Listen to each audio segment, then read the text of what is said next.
랭아 君の名前は 영순이 여러분 안녕하세요. 랭킹스쿨입니다.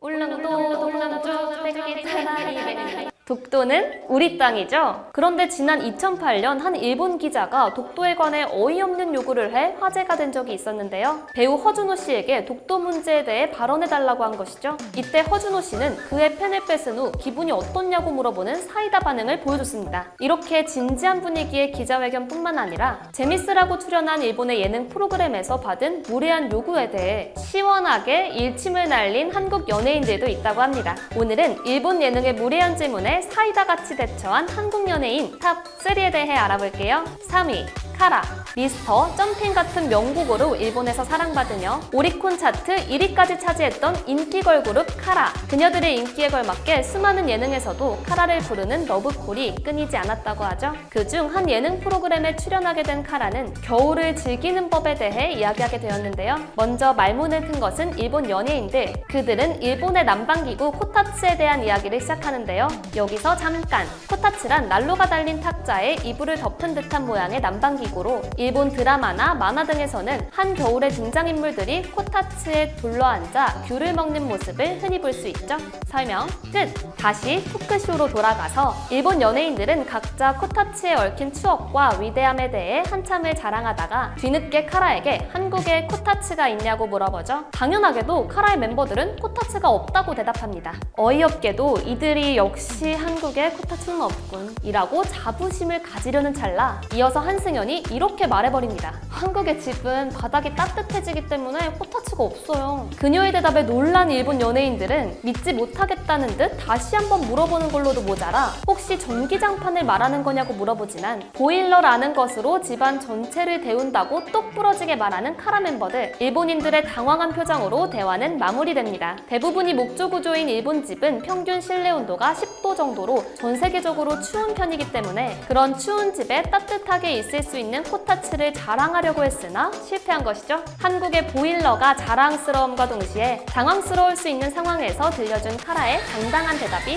참 속 시원하네요. 2위 이홍기. 밴드 FT 아일랜드의 보컬이자 솔직한 상남자다운 발언으로 많은 사랑을 받아온 이홍기. 그는 한국뿐만 아니라 일본에서도 속 시원한 발언을 해 그의 매력을 뽐낸 적이 있는데요. 바로 일본의 한 예능 프로에 출연했을 때였습니다. 요리 5개가 주어지고 그 요리의 가격을 보기 중에서 맞추는 형태의 프로그램이었죠. 2,500엔 3만엔의 음식이 지나가고 그 앞에 주어진 것은 우리에게도 익숙한 일본식 부침개. 그에게 일본 패널이 불쑥 한국에서도 부침개 많이 먹냐고 묻고 이홍기는 네 라고 대답하죠. 먹어보고 어떤 차이가 있는지 말해달라던 패널이 그가 한 입 먹자마자 불쑥 한국 부침개랑 비교하면 어떠냐는 질문을 던지죠. 일본 방송에 출연한 한국인 연예인에게는 어떻게 대답하든 굉장히 난감하면서도 곤란한 상황. 그러나 이홍기는 특유의 솔직함으로 한국 부침개가 더 맛있다고 당당하게 대답해버리죠. 당황한 일본 패널, 이번에는 일본 것이 고급스럽지 않냐고 묻는데요. 이홍기의 대답이 일품입니다. 싼 맛이 나는데요. 이 장면은 많은 분들에게 일본식 부침개가 한국의 부침개보다 고급스럽지 않냐고 묻는 것으로 알려져 비판을 받기도 했죠. 하지만 사실 이 장면은 앞서 설명한 대로 요리의 가격을 맞추는 프로그램이었기 때문에 얼마 정도 하는 것 같냐는 의미의 질문이었다고 하는데요. 실제로 이 음식의 가격은 5,000엔, 약 5만 원에 해당하는 금액이었다고 합니다. 그렇다고 하더라도 5만 원 상당의 고급 부침개를 들이밀면서 한국의 부침개와 비교하는 질문을 했던 것이 무례한 일임에는 틀림없죠. 하지만 맛이 없다는 솔직한 대답을 들은 일본인 패널들의 속은 꽤나 쓰렸을 것 같네요. 1위 이정현. 파격적인 무대 컨셉과 의상으로 한국의 레이디 가가라 불리며 많은 사랑을 받았던 이정현. 한국에서 많은 사랑을 받은 그녀는 2004년 일본으로 진출하게 됩니다. 그런 그녀에게 주어진 데뷔 무대는 무려 홍백과 합전. 매년 12월 31일 일본의 가수들이 홍팀과 백팀으로 나뉘며 대결을 펼치는 프로그램으로 전 국민이 보는 하나의 의식 같은 프로그램이었죠. 그녀가 출연했던 드라마 아름다운 날들이 히트한 덕에 일본 데뷔 무대를 홍백과 합전에서 치를 수 있었다고 합니다.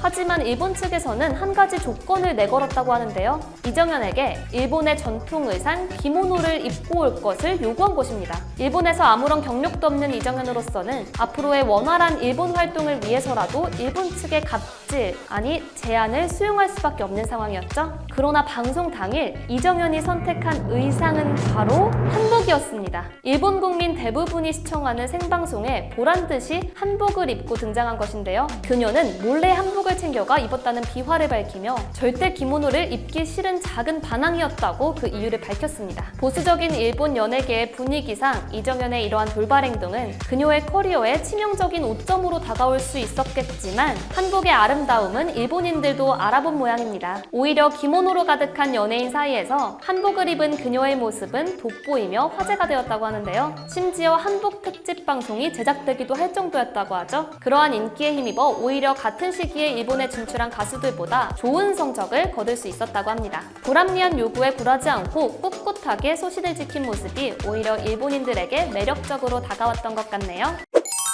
일본은 자국의 문화를 자랑스러워해 자국 예능 프로그램에서도 그러한 것들을 강조하기로 유명한데요. 적당한 자부심은 좋게 보일 수 있지만 다른 사람을 까내리면서까지 얻는 자부심은 오히려 무례함으로 비춰질 수 있다는 사실을 알아둬야 할 것 같습니다. 앞으로 일본 예능에 진출하는 한국 연예인들이 무례한 질문을 받는 일은 없었으면 좋겠네요. 지금까지 랭킹스쿨이었습니다. 감사합니다.